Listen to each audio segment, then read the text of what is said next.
Dispersion, movement and skewness.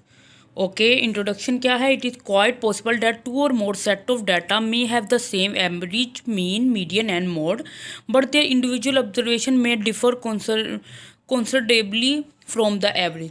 कि ऐसा हो सकता है कि एक से ज़्यादा सैम्पल्स हों जिनकी मीन, मीडियन और मोड सेम हो, लेकिन एक दो ऑब्जर्वेशन का सेम हो सकता है, लेकिन जब हम बहुत से सैंपल लेते हैं उनका मीन, मीडियन और मोड डिफरेंट आ जाता है।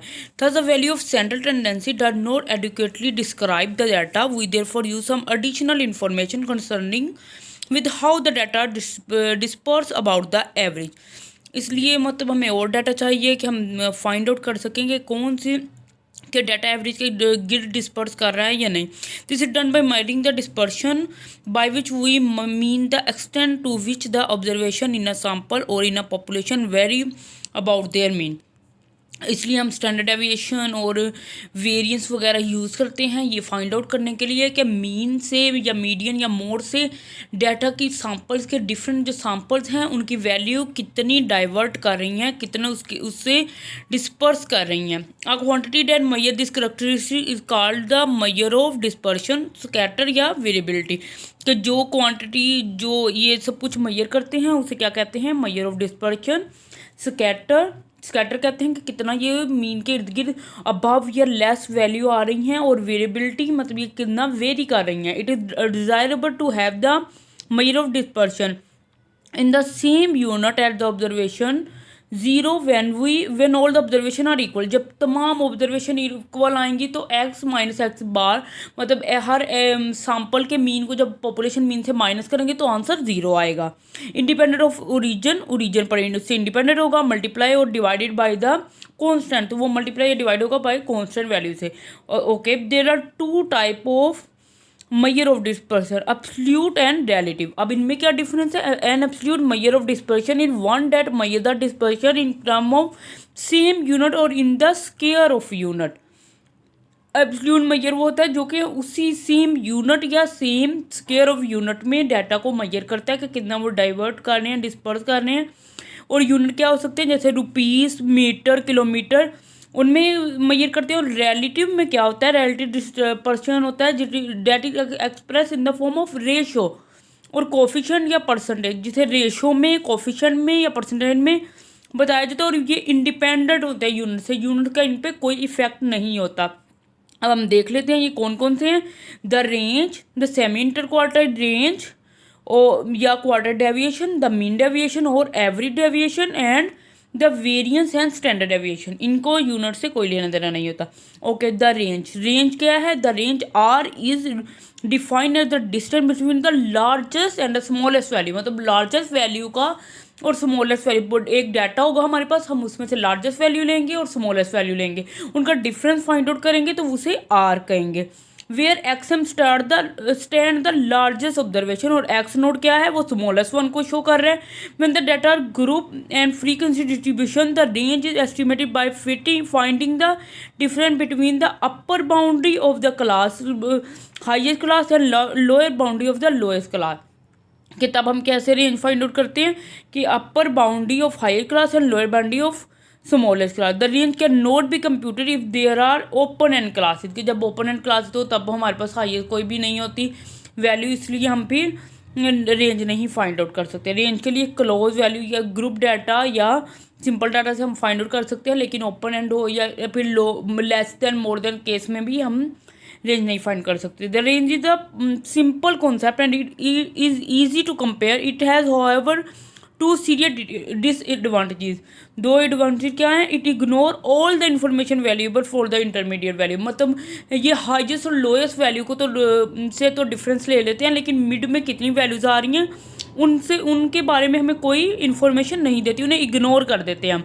And second that is value is based only on two extreme, यानी बहुत लार्जेस्ट और स्मॉलेस्ट पे, दो एक्सट्रीम वैल्यू पे डिपेंड करती है। It is therefore an unsatisfactory measure of dispersion.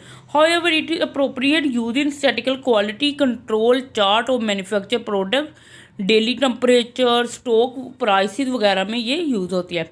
और क्या? It is an absolute measure of dispersion. The relative measure known at the coefficient of dispersion. Coefficient of dispersion क्या है? Equal to X M minus X naught और X M plus X naught. It is a pure dimension less, मतलब इसकी कोई dimension नहीं होती number and it is use for the purpose of comparison. यहाँ पे एग्जांपल दी गई है, हमारे पास डाटा है 9 स्टूडेंट का, उनमें सबसे ग्रेटर वैल्यू इन वैल्यूज़ दी गई हैं, उनमें सबसे बड़ी वैल्यू है एक्स एम 48 और सबसे स्मॉलर वैल्यू है 32 और आर इक्वल होगा X M minus X naught 48 minus 32 equal to 16। Coefficient of dispersion find out करेंगे X M minus X naught over X M plus X naught 48 minus 32 over 48 plus 32 मतलब 16 over 80 equal to 0.2। The semi inter quarter range और the quartile deviation. The inter quarter range is the measure of dispersion defined by the difference between third and first quartile. तो इनमें क्या करते हैं, first और third quartile का difference लेते हैं और 2 पर डिवाइड कर देते हैं।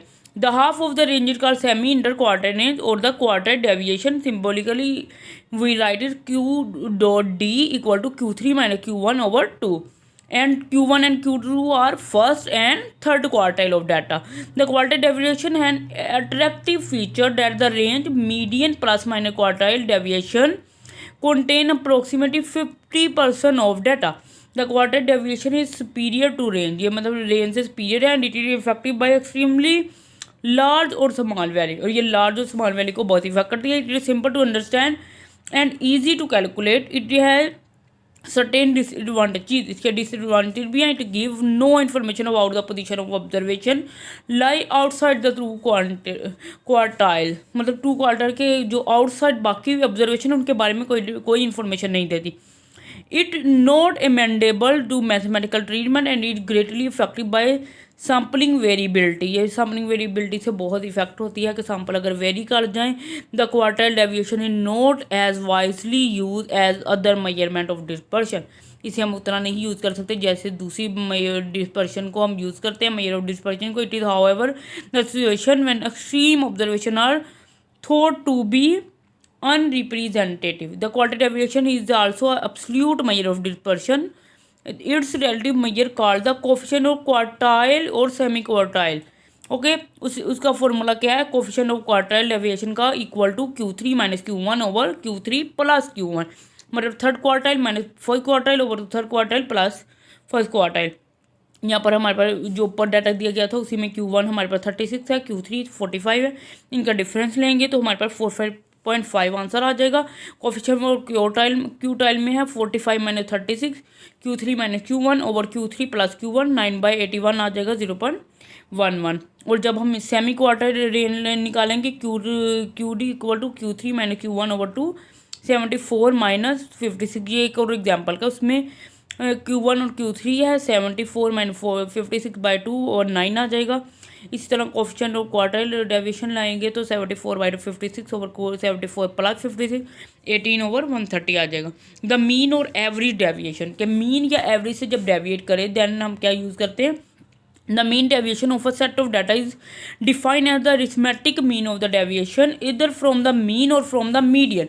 या मीन से सैम्पल के जो मीन्स हैं वो डेविएट कर रहे हों या मीडियन से। All deviation being counted as positive, तमाम वैल्यू को पॉजिटिव कंसीडर किया जाता है, अगरचे वो नेगेटिव हो। एब्सोल्यूट इसलिए यूज़ किया जाता है कि हमने सब वैल्यू को पॉजिटिवली लेना है। The reason is that the deviation at positive disregarded to algebraic sign plus या minus is to avoid the difficulty to form the property that the sum of deviation of the observation from their mean is 0। अब MD से show किया गया है sum mod of xi minus x bar by n for sample data। mean deviation है xi minus mu over capital N for population data। ठीक है, xi minus x bar and xi mu pronounce mode deviation indicate the absolute deviation of the observation from the mean of a sample and population respectively। ठीक है, ये population और sample के mean deviation को show करें। It is more appropriate to call it as the mean absolute deviation। Set the data organized into group frequency distribution having k classes with midpoint। midpoint कौन से हैं? x1 x2 and X, जब group data होगा x1 x2 xk तक होंगे, frequency f1 f2 up to सोन fk तक होगी। देन हम क्या करेंगे? एम डी इक्वल होगा sum F I mod X I minus X bar by N. Deviation is also defined in term of absolute deviation from the median in a similar way. We tell us that the mean deviation is at least when the deviation are measured from the median. कि ये तब हम find कर सकते हैं जब major median से, but in the it is generally calculated from arithmetic mean, कि मीडियन से भी हम मीडियन डेविएशन भी फाइंड कर सकते हैं, लेकिन जनरली ये मीन डेविएशन अरिथमेटिक मीन के लिए हम इसे फाइंड आउट करते हैं. The mean deviation give more information about the quartile deviation as it based on all the observation value. कि ये क्वार्टर डेविएशन से ज़्यादा बेटर है रेंज या क्वार्टर से, क्योंकि ये तमाम ऑब्जर्वेशन पे डिपेंड करती है. It is easily calculated and understood. It is not amendable to mathematical treatment. It usefulness is limited. इसकी लिमिटेड यूजफुलनेस है. There are artificially it is calculation by ignoring the algebraic sign of the deviation and step. Okay यहाँ पे है मी coefficient of mean deviation में क्या होंगे, mean deviation divided by mean कर दें, या मीडियन के लिए कोई mean deviation divided by median कर देंगे. हमारे पास डाटा गिवन है, हमने इसमें मीडियन फाइंड करना है, n/2 + 1 करेंगे in order data as the n/2 is an integer. Then 9/2 + 1 10/2 बन जाए, 5th स्टूडेंट बनेगा, देन उसका मार्क्स है 39, तो ये 39 आ जाएंगे. देन हमारे पास एक्स है, X I minus X bar find out करेंगे. देन इनका मोल्डिंग, then X I minus median find out करेंगे. फिर अब हमने X I minus bar by N जब फाइंड आउट किया, फिर 40/9 पर करेंगे 4.5. X I minus median mode का समीशन किया, फिर एन किया. देन आएगा 39/9 equal to 4.3. Mean deviation by mean करेंगे 4.4/40 करेंगे. मीन डेविएशन बाय मीडियन करेंगे 4.3/39 करेंगे. 0.11 आंसर आ जाएगा. ओके इस तरह से एक ग्रुप डाटा के लिए ये एग्जांपल है.